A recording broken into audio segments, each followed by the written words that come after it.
se llama Andrés Manuel. Le pusimos el nombre de Andrés Manuel porque mi esposo quiso ponerle el nombre de él y el nombre mío. Mi hijo Andrés Manuel ya nació en el año 1953. El año 1953. Que por cierto, voy a platicar la historia de mi hijo Andrés Manuel. Creo que por eso lo quiero mucho. Porque mi esposa para el alumbramiento de mi hijo Andrés Manuel demoró 3 días. Entonces tuve yo que hablar. Siendo muy pobre, tuve que hablar a otro doctor para que ayudara al que estaba atendiendo a mi esposa, porque mi hijo Andrés Manuel no podía nacer. Yo soy de un pueblo, de Tepeitán. En aquel tiempo Tepeitán tenía 600, 800 habitantes. No había escuela secundaria, no había camino, toda la comunicación era por río, por agua. En Tabasco hay agua como cielo. Sí, Tabasco es agua, toda la comunicación era por río. Y no había diferencias sociales, a pesar de que mi familia tenía una tienda, que eran comerciantes, pues nosotros teníamos relación con todos los niños y nunca nos planteamos, ¿no?, ser distintos, diferentes. Luego vino un fracaso familiar en el comercio y esto pues con más razón nos mantuvo en una convivencia. ¿Qué fracasó? Fracasó mi papá, mi mamá, el comercio, pues de las cosas que suceden. ¿En una tienda? En una tienda, sí. Y ellos muy trabajadores, siguieron adelante y se superaron al final, ¿no? Pero en la época de mi infancia sucedió esto. ¿Y cómo te afectó? Pues nos afectó porque ya no teníamos los mismos bienes o satisfactores que teníamos cuando había más dinero en la familia. Sin embargo, no nos cambió la vida, seguimos actuando de la misma forma. Entonces siempre he tenido una buena relación con la gente. Luego tuve la fortuna de tener buenos maestros. En la secundaria tengo un maestro que fue decisivo en mi vida, Rodolfo Lara Laguna, maestro de civismo. Ese marcó mi vida. Me daba segundo año de secundaria, me daba civismo en segundo año de secundaria. Observaba el libro El Buen Ciudadano. Él no nos explicaba mucho sobre el libro, nos explicaba más sobre otras cosas, porque él había estado en la Universidad Nicolaita y además fue dirigente social. Fue dirigente en el 68 en Tabasco. Es un hombre extraordinario. ¿Y cómo te cambió la vida? Porque empezó a tocar en las clases asuntos importantes. Yo creo que algo que es muy importante de todo maestro, y yo creo que todo maestro lo puede lograr, cuando tenga algo que es muy importante en la profesión, y yo creo que en muchas profesiones o en todas, la pasión. Yo dando clase me apasionaba, me transformaba. Fuera de clase, y pues yo hasta los 20 años más o menos era un tipo introvertido, callado. A mí si no me hacías plática, así podías estar junto a mí en un viaje de 20 horas, no te hacía plática. Y si me hacías preguntas, te decía sí, no, quizás, pero en ningún momento había una actitud de entrar en la charla, en el proceso del diálogo. Pero ya en la clase yo era otro. Ahí me transformaba, ahí los temas históricos o sociales a mí me apasionaban. Por ejemplo, cuando nos platicaba de las manifestaciones en contra de la llegada de Kennedy a México y cómo la consigna era Kennedy no, Jacqueline sí. Pues tenía 13 años. Para la gente que no conoce, ¿qué significaba Kennedy C. Jacqueline? Perdón, al revés. Pues por la gente que no conoce, y yo tampoco en ese tiempo entendía mucho el significado, sino que era una expresión de rebeldía, de protesta, ¿no?, en contra de un presidente extranjero. Yo tampoco sabía mucho en ese entonces de lo que de lo que sucedió en esas visitas, ¿no? Había una consigna que en Cuba era la del día. Cuba sí, Yankees no. Entonces aquí a la izquierda, en la visita de Kennedy, gritaba la misma consigna, pero ya apropiada al encuentro. Entonces gritaban, Kennedy no, Jacqueline sí. Kennedy no, Jacqueline sí. Estaba joven, guapa, y pues para los mexicanos que se quedara Jacqueline en México, pues hubiera sido lo ideal, ¿no? Pero era la época de la intervención de Estados Unidos a Cuba,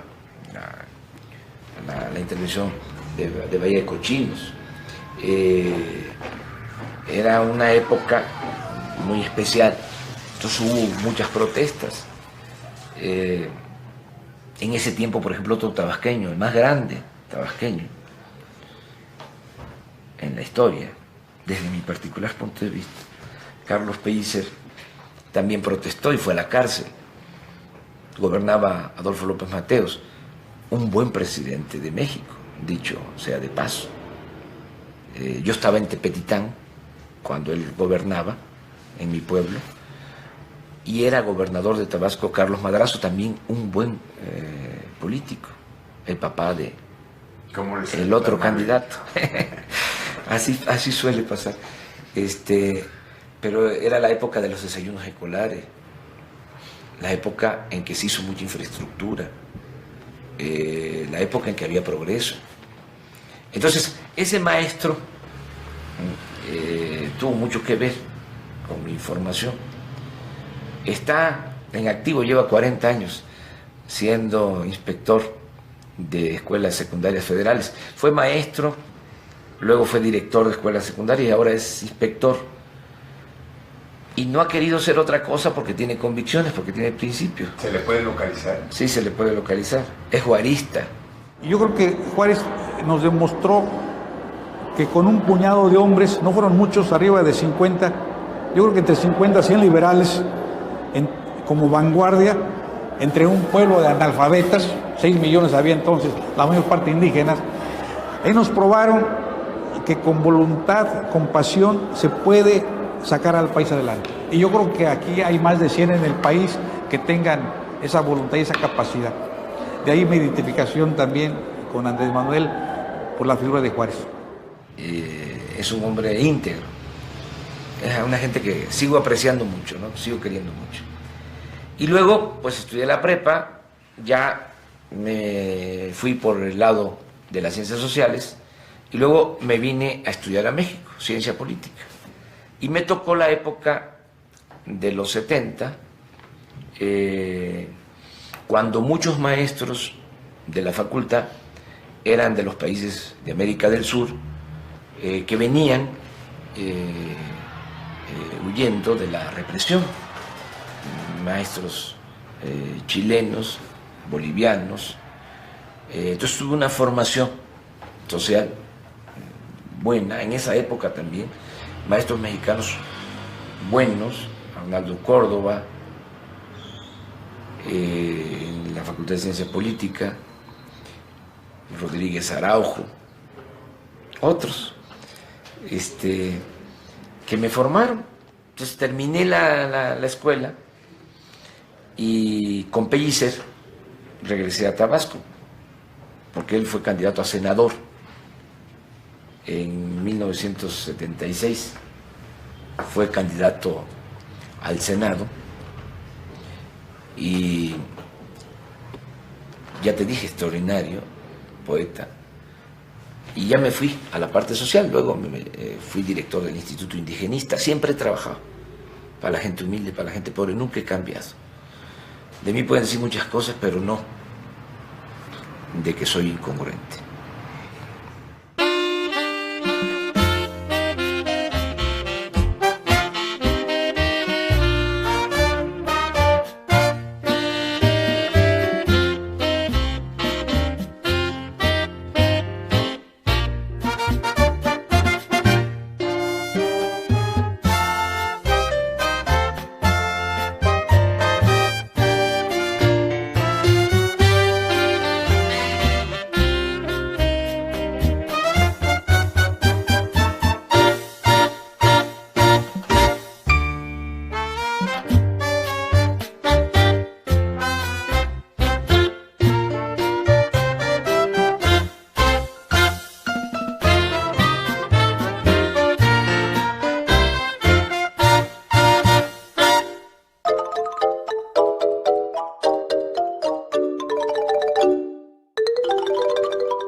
El origen de esta campaña que alega que López Obrador está por encima de la ley tiene lugar en el pleito del paraje de San Juan.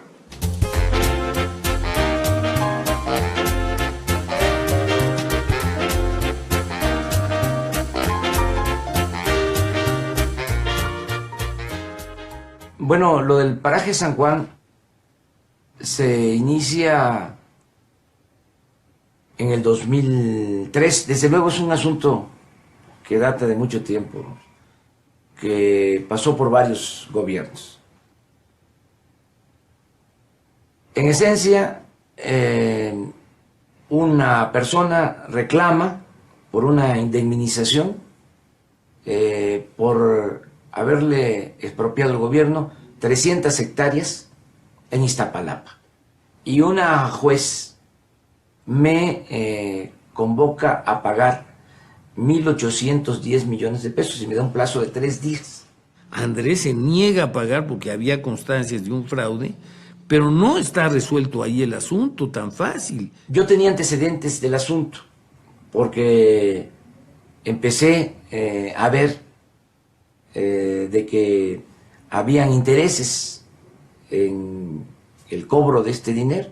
De pronto entramos nosotros a investigar y nos damos cuenta que multitud de juicios que tenían ya sentencia en contra del gobierno del Distrito Federal estaban basados en fraudes. Fue lo que llamaríamos la industria de la indemnización. El gobierno era un puerquito, pues todos se cebaban en el gobierno. Siempre llegaban coyotes. Desde que yo llegué al gobierno empecé a ver que querían hablar conmigo, ¿no? Gentes de portafolio, coyotes. Lo que en el antiguo departamento del Distrito Federal se utilizaba mucho es que las mismas autoridades corruptas, las corruptas, no todos eran corruptos, encontraban puntos sobre los cuales obtener una cierta indemnización. Se encontraban siempre una persona que se aposentara diciendo, ese terreno es mío, y se apresuraba el departamento y dice, te reconozco como dueño. Y entonces empezaron un juicio que al terminar obligaba al departamento del Distrito Federal a pagar. Y por supuesto habían hecho un fraude tremendo en aquellas épocas. Una vez que recibimos la notificación del juez federal en el sentido de que Andrés Manuel López Obrador debía pagar, no él, su jefatura de gobierno, 1.810 millones de pesos, es decir, 180 millones de dólares, eso habría dado al traste con cualquier programa de gobierno. Era un caso emblemático que se podía mostrar cómo, con influencias, con corrupción, se llega a esos extremos, ¿no? De querer cobrar 1.810 millones de pesos a partir de un fraude. En ese momento me di cuenta que en el paraje de San Juan se estaba jugando la permanencia de Andrés Manuel López Obrador en el gobierno del Distrito Federal. Tú sabes que si no obedeces al Poder Judicial, te destituye. Yo creo que fue escogido un caso especial porque una persona que estaba ya muy encaminada en una posición muy popular fue intentado parar a como diera lugar.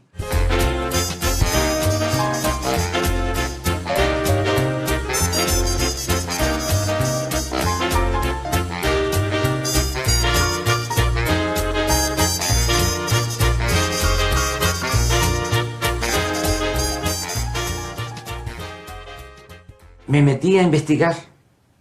A partir de entonces me metí a investigar en el registro civil. Mandé gente hasta los panteones. En suma. ¿A qué te refieres? ¿Mandaste gente hasta los...? Porque busqué todos los antecedentes de los arciprestes desde mediados del siglo XIX ¿Y para saber si realmente eran ellos los dueños o el reclamante era un dueño legítimo. Mira, ahí encontré de que el que supuestamente compró el terreno no existe. No solamente López Obrador hizo eso, hizo el árbol genealógico de la familia Arcipreste. Eso yo lo vi. Sabía más Andrés Manuel de la familia y de sus antecedentes históricos más que los propios arciprestes, ¿sí? Es decir, fue un caso de investigación histórica, a él que le gusta tanto la historia, absolutamente extraordinario, porque no creo que haya habido ningún otro alcalde de una ciudad tan importante como México que se haya puesto a estudiar los antecedentes históricos de un posible defraudador. A mí me gusta la historia y he trabajado haciendo investigación documental. Entonces, pues conozco cuáles son los documentos de las distintas épocas del país. Por ejemplo, el contrato de compraventa, donde supuestamente ellos habían adquirido estas 300 hectáreas en Iztapalapa, tiene una firma modernísima. ¿Sí? Eso no es común para la época. Siempre se firmaba de manera muy bonita, de manera muy alegórica, pero siempre se ponía algo del nombre o algo del apellido.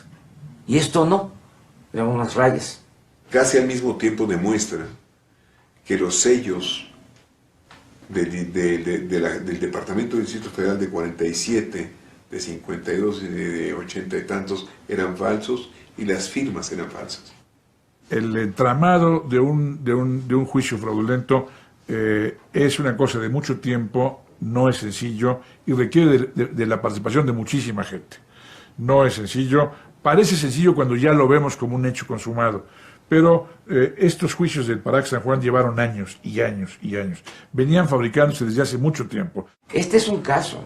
O sea, una de las maneras más usuales de corrupción en el gobierno es eso. Por ejemplo, si yo fuese un corrupto, si ya me lo estaba ordenando el Poder Judicial,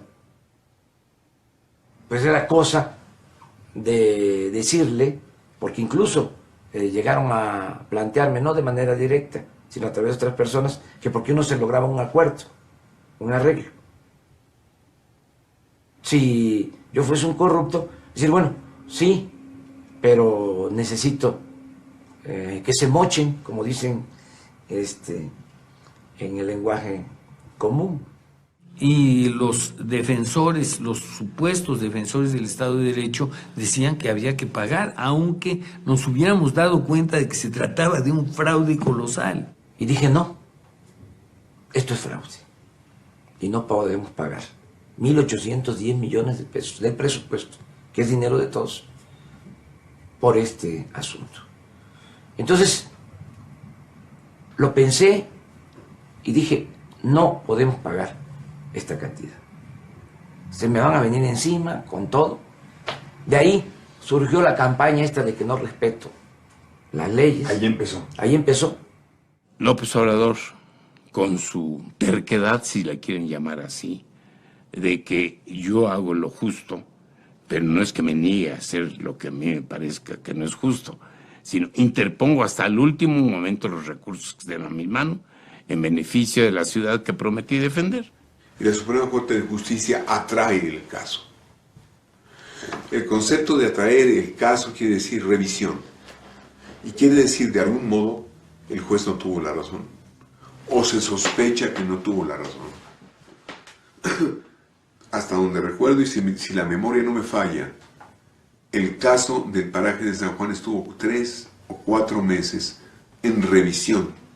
Y inmediatamente la Corte se dio cuenta que había por lo menos 12 gentes, 12 personas que decían que eran los propietarios, y evidentemente en el cotejo superficial que se hizo en el primer momento se dieron cuenta de que de veras había un fraude. Es probable que la Corte hubiera encontrado una salida para que se hiciera justicia y no para que se aplicara mecánicamente el derecho, pero no hubo necesidad porque la Secretaría de la Reforma Agraria informó que se trataba de un predio de carácter federal. Iniciando la defensa para acreditar la simulación del juicio, fue que una buena mañana en forma inopinada y casual, aparecen los expedientes de la propiedad del Paraje San Juan en las oficinas de la Reforma Agraria.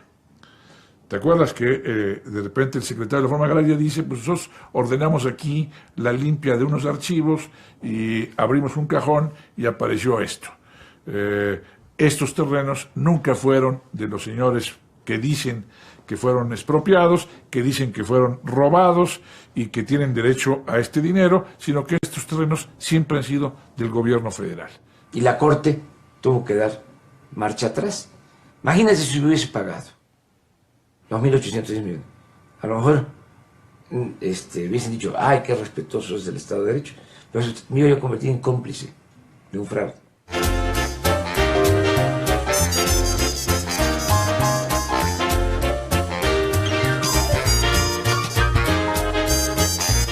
Ahora estamos ante un ridículo. Todo esto que pasó es con motivo de la expropiación de un terreno que jamás había salido del poder del patrimonio federal.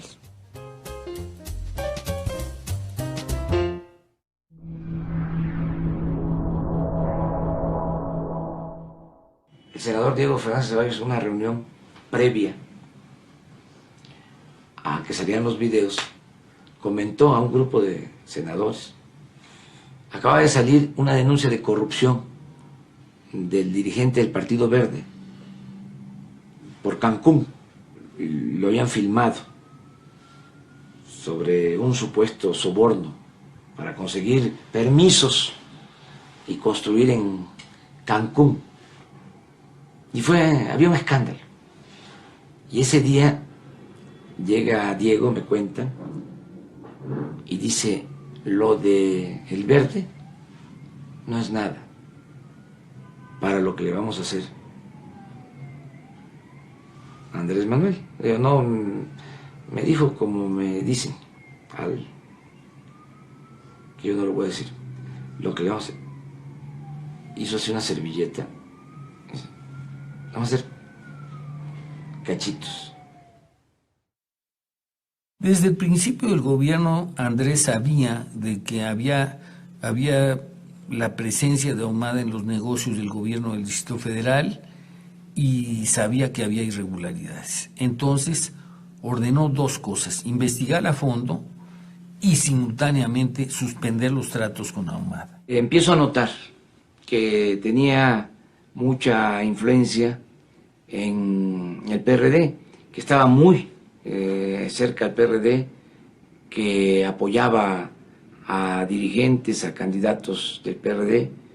Me da mala espina, no me gusta eso, porque el que da dinero para las campañas siempre pide algo a cambio. La historia de los primeros años de gobierno respecto de Ahumada es los intentos desesperados de Ahumada de entrar en algún tipo de negociación con Andrés y la negativa de Andrés de vincularse con él. Ahora, con Ahumada él nunca tuvo trato. Se le ha buscado, se le ha intentado encontrarle. Alguien lo invitó a Andrés Manuel a una cena con Ahumada. No fue. Algo sabría. Andrés Manuel estaba ya siguiendo una averiguación en contra de Ahumada, muy avanzada por un desfalco en la delegación Gustavo Madero. Ahí hubo un desfalco de obras que se suponía que debían hacerse y que no se hicieron, por las cuales este hombre recibió 30 millones de pesos. En realidad estaba ya preparada su consignación. Hubo una serie de problemas de tipo burocrático que impidieron que se hiciera la consignación antes, como hubiera sido el deseo. A mí me lo ha platicado que él estaba dispuesto, Andrés Manuel y el procurador estaban dispuestos a ir adelante y consignar a Ahumada. No te olvides de que el licenciado López Obrador rechaza el concurso y la licitación que Ahumada había ganado, el grupo Quark había ganado, para construir los segundos pisos. Ahumada gana la licitación del distribuidor San Antonio, pero no se le otorga la obra. ¿Por qué? Porque lo mismo, yo ya andaba filiándolo, me daba mala espina, y si gana, es la propuesta más baja, Sin embargo, era una propuesta que de todas maneras superaba el techo financiero o el presupuesto que nosotros teníamos para la obra. Y por eso, bajo ese argumento, se declara cancelado el contrato. La negativa de Andrés lo hizo que se desesperara y básicamente buscó una fórmula extrema poniéndose en manos de los enemigos de su enemigo, de su adversario. Se hacen las investigaciones, se encuentra en efecto que hay un fraude, se detienen a 2 personas. Cuando este se da cuenta de que ya hay detenidos y que viene la investigación sobre él, es cuando estalla el conflicto. Un alto funcionario del gobierno del Distrito Federal fue captado en una mesa de juego durante 3 madrugadas seguidas en el casino del Hotel Velayo de Las Vegas.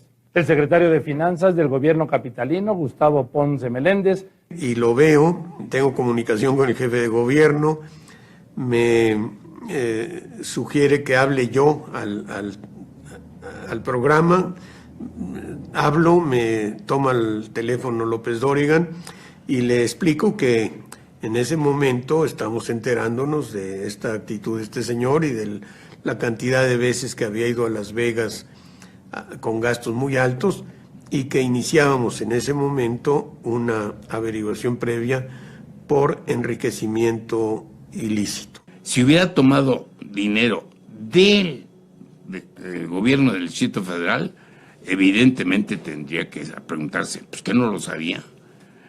Pero no, en sus cuentas no hay ningún problema. Lo que pasa es que el favorecer con contratos, el favorecer pagos, eso es lo que Ahumada provocaba con las dádivas que hacía, con las promesas, con los viajes a Ponce, ¿no?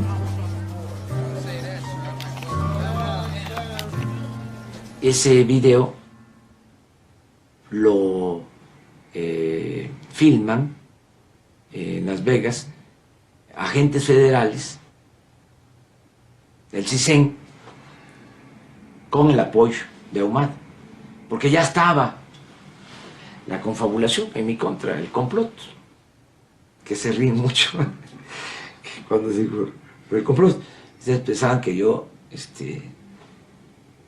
estaba exagerando, no. Tuvo el jefe de gobierno la entereza de señalar lo que se llamó el complot, después con broma, pero en ese momento quedó clarísimo, ¿no? En el mismo lugar, en el mismo hotel, Ahumada, que acababa de hacer una denuncia, o que iba a hacer una denuncia, la hace en un hotel, no en la Procuraduría. Intervienen ahí funcionarios de la Procuraduría, del CISEN, Fernández de Ceballos, que están ahí presentes todos, y el jefe de gobierno, con los datos que obtiene, hace la denuncia inmediatamente en una legítima defensa plena, y ellos mismos, al tratar de dar las explicaciones, aceptan que sí hubo tal reunión. Fernández Ceballos dice que defenderá a Ahumada contra cualquier atropello, arbitrariedad y todo, y a su estilo echa una balandronada de que él será el defensor, ¿no? La verdad es que le deben haber ofrecido a Ahumada que lo iban a proteger, pero no pueden hacerlo ante la evidencia del fraude, por un lado, y ante el descubrimiento de su juego, por el otro, ¿no? Ahí sí era claro ya que la sospecha del complot se confirmaba totalmente. A las 7 de la mañana, en el programa de Víctor Trujillo, se aparece el diputado Döring con un cassette. Y recibí yo un video que me permite traerte como obsequio. Yo lo recibí el día de ayer porque fue mi santo, el 2 de marzo es San Federico. ¿Cierto? Entonces fue mi regalo de santo y bueno, lo traje para compartirlo contigo porque creo que cuando veas lo que en él está contenido, verás que es un asunto que no me puedo reservar para mi conocimiento. La historia es conocida, Bejarano está dando una entrevista, lo llaman al programa de Víctor Trujillo. René, si eres tan amable, nada más vamos a cambiar los micrófonos. Federico, gracias. Sí, y estaremos pendientes y daremos seguimiento a todo esto que tendrá que pasar en la permanente. Gracias, Federico. René Bejarano, ¿cómo estás? Según el propio Bejarano, las circunstancias que rodearon la difusión de ese video inicial, como de pronto lo llevan a un foro distinto, como le dicen que apague sus teléfonos, de tal manera que no viera la imagen que se estaba transmitiendo en otro foro. Justamente ya cuando terminan, se lo llevan ahí, lo presentan, y ¡boom!, le sueltan ahí el video, ¿no? ¿Qué está pasando ahí, René? Yo te voy a informar, voy a decir toda la verdad de la información que se tiene. Un empresario que se llama Carlos Ahumada Kurz. ¿Es el del video? Es el del video. Mediáticamente era atractiva. Lo que había que ver y lo que el público debería conocer es toda esta parte de atrás que no se sabe. Ellos nos presentan solamente el hecho, la denuncia de un diputado, Federico Doring, que sale con el video, pero nos dice todo lo que hubo atrás. O sea, cómo lo consiguió, y la televisión nunca le pregunta cómo lo consiguió. La televisión se encarga de enjuiciar al invitado cuando no tiene ninguna atribución legal para hacerlo. Prácticamente Broso condena y quiere mandar al paredón a René Bejarano, cuando sí es un simple conductor de un programa y no es un juez. ¿Para ti? Sí. Este va a ser el día más triste de tu vida.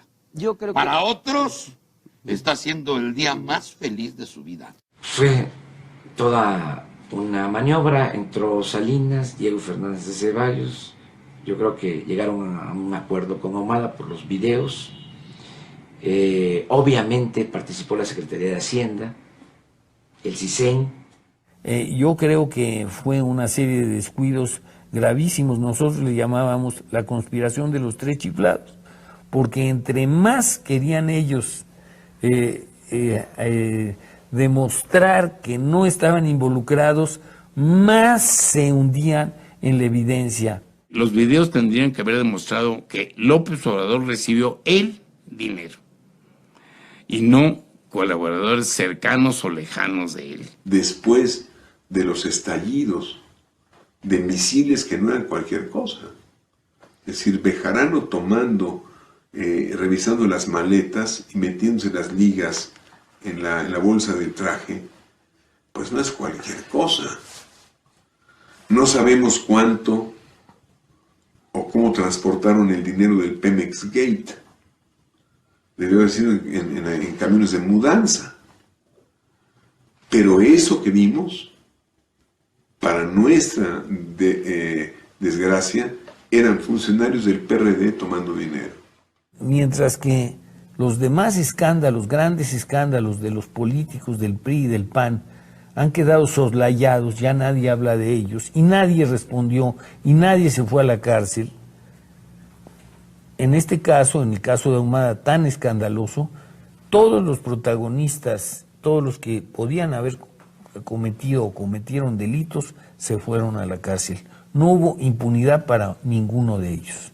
Claro que hubieron actos de corrupción. Lo de Ponce y lo de Bejarano, pero en el fondo era destruirme políticamente. Ahora me siento bien. ¿Por qué? Porque cuando se dan casos de corrupción al gobierno siempre se vincula al de arriba. O sea, es increíble de que si el secretario de Finanzas, el que fue secretario particular, estaban metidos en estas cosas, que yo no estuviese involucrado. Yo no establezco relaciones de complicidad con nadie. Entonces pasé como la prueba del ácido. Pude cometer el error, ¿no?, de omisión, de no estar más informado. No podía. O sea, estaba yo tratando de parar a Ahumada por todos lados y surgió ahí. No pude hacer más, pero de eso a que yo estuviese involucrado, que yo fuese cómplice, no. La gente lo entendió y al final salimos adelante, pero fue durísimo. Imagínate lo que son esas imágenes de televisión.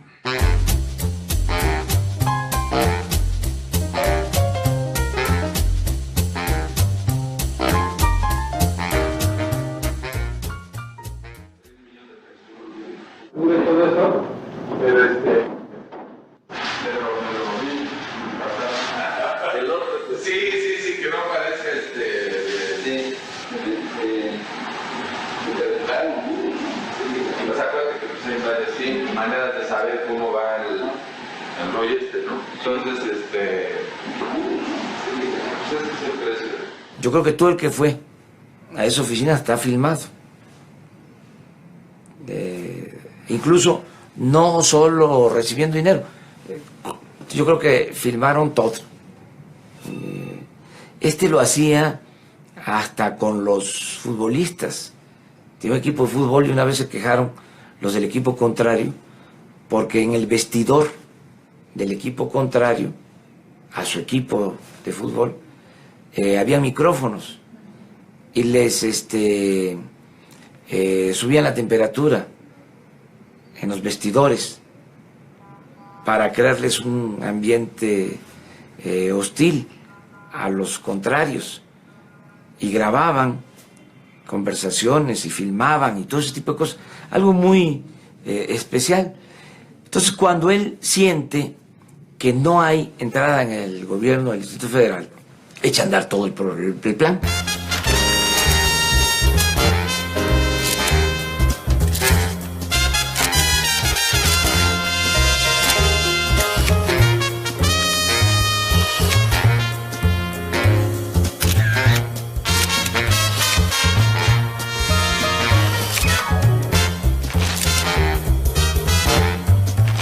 Por eso hablé del complot. Te quiero decir que al principio no tenía yo todos los elementos. Pero esto tiene que ver mucho con el instinto. Y tiene que andar a las vivas. Y algo no me cuadraba, muchas cosas. No me resultaban lógicas, ¿no?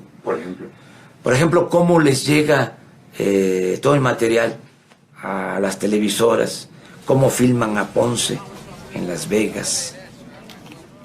Una cosa, por ejemplo, evidente, cuando nosotros ya tenemos presentada una denuncia contra Ahumada, él interpone una contradenuncia días después, acusando de que había extorsión de parte de funcionarios del gobierno. Y la Procuraduría General de la República le va a tomar la declaración, le recibe la denuncia en el Hotel Presidente. Es decir, va a la Procuraduría a donde Ahumada lo solicita. Eso nunca se ha visto. O sea, tú tienes que ir al Ministerio Público, tienes que ir a una institución de la Procuraduría, digo, a una oficina de la Procuraduría, a presentar tu denuncia. Y esto va al Ministerio Público. Pero no solo eso, el local o el salón donde reciben la denuncia, lo paga el CISEN. Como la gente no sabe qué cosa es el CISEN, son los espías del gobierno federal. Ellos pagan al hotel el alquiler del salón. Ahí está ese día de pura casualidad, desayunando Diego Fernández Ceballos, se saluda con él, le dice, después que termina toda la diligencia, ya está, adelante.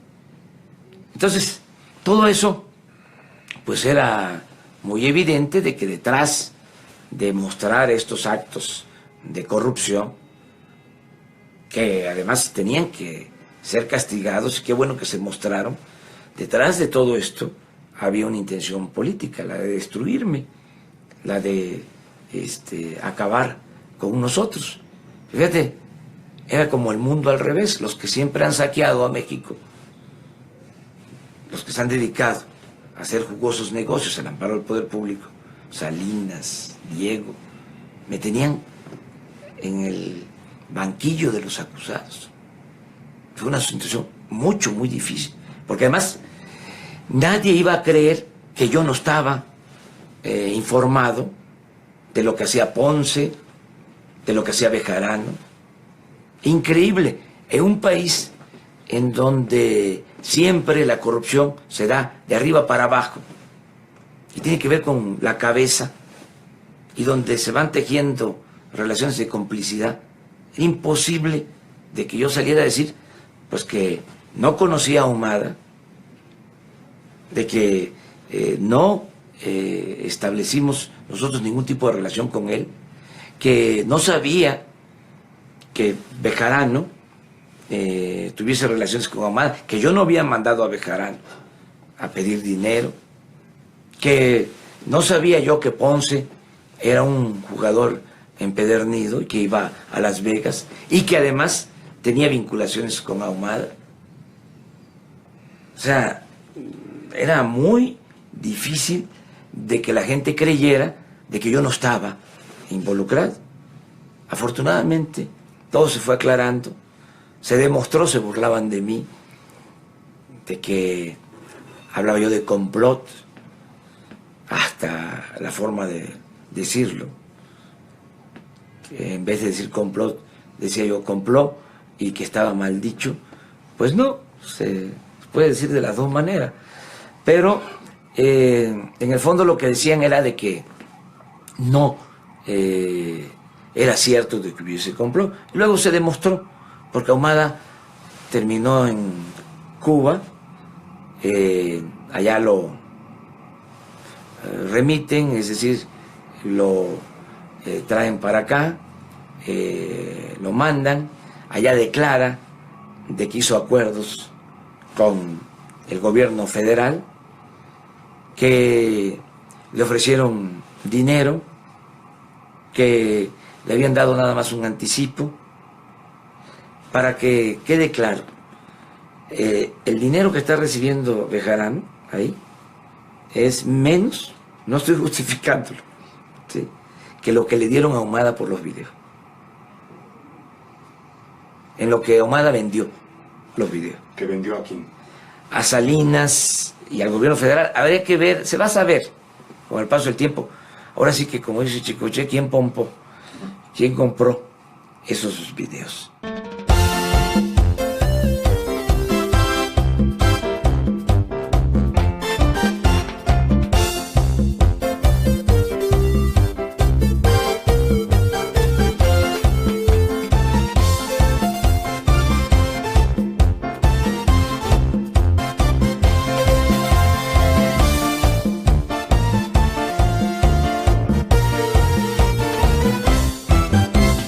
Ojalá y los cubanos, el gobierno de Cuba, mande toda la información que tiene sobre esto, porque nada más mostraron fragmentos en donde Ahumada habla de que él colaboró para que filmaran a Ponce, agentes federales, en Las Vegas.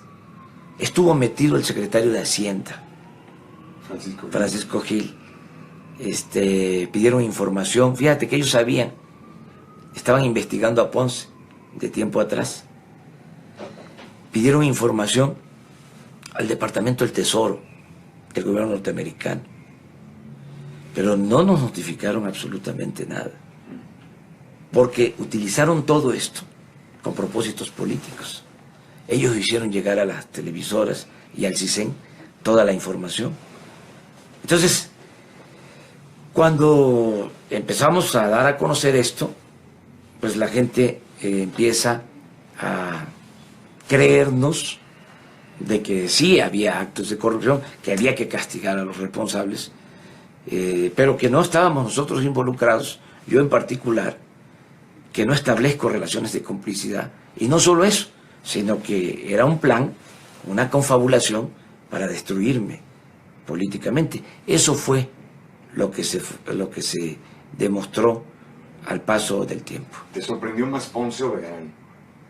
Los dos casos. ¿Cuál era tu relación con Bejarano? Él tenía una relación conmigo bastante cercana. Fue secretario particular en el gobierno. Cuando esto de los videos ya no estaba trabajando conmigo, ya estaba fuera. No. Sin embargo, estaba como dirigente del PRD. Sin embargo, en el manejo que se le daba a la información, era el secretario particular. Ya tenía tiempo que había salido del gobierno. Sin embargo, se puntualizaba mucho esto. Me sorprende en el momento porque él no tenía relación con el grupo más cercano a Ahumada en el PRD. Entonces, eran grupos distintos y de repente aparecen ahí las imágenes. Fue muy fuerte. Todo eso. ¿Lo sentiste como traición de verdad? Sí, una traición al movimiento democrático, un acto de corrupción que nos dañó, que nos afectó. Afortunadamente ya todo se ha aclarado, pero lo siguen utilizando en nuestra contra. Aquí aparecieron, por ejemplo, carteles, todavía los puedes ver, en donde dice el gabinete de López Obrador, ¿no? René Bejarano, Ponce y no sé qué. Muy chafa todo eso, muy vulgar, pero lo siguen utilizando. Cada vez que hablo de honestidad, y Bejarano, y Ponce. Yo les diría a la gente que eso es la excepción, no la regla. De esa experiencia, el grupo de asesores que tienes ahora, ¿cómo lo estás creando y cómo evitar que vuelva a suceder lo mismo? Pues hay que procurar que no suceda. Yo estoy acostumbrado a trabajar con gente a la que le tengo confianza. Entonces dividimos el trabajo, partimos del principio de que la gente trabaja por convicción, que tiene ideales, que por lo mismo actúa con honestidad. Entonces hay que seguir actuando de esa manera, pero al mismo tiempo actuar de manera precavida. Claro que todas estas cosas dejan lecciones. Hay que escoger bien a los colaboradores. También te quiero aclarar de que son cosas a veces muy difíciles de evitar, ¿no? Te pasa en la familia, te pasa en un establecimiento comercial, en una empresa. Hay que cuidar mucho de que eso no suceda en el gobierno, porque en el gobierno uno maneja dinero de todos. Uno tiene que cuidar el ejercicio del presupuesto.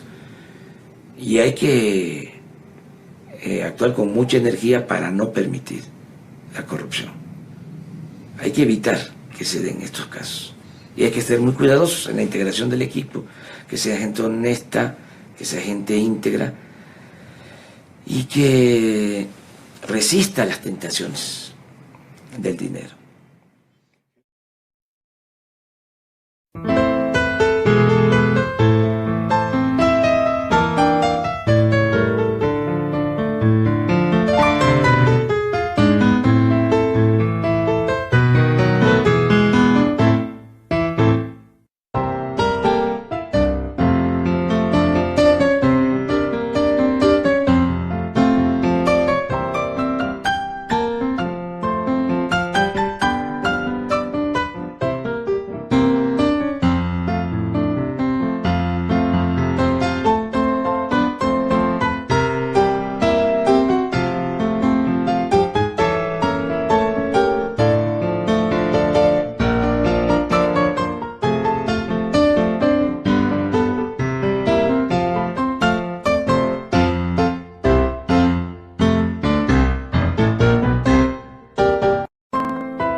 Mi primer hijo se llama Andrés Manuel.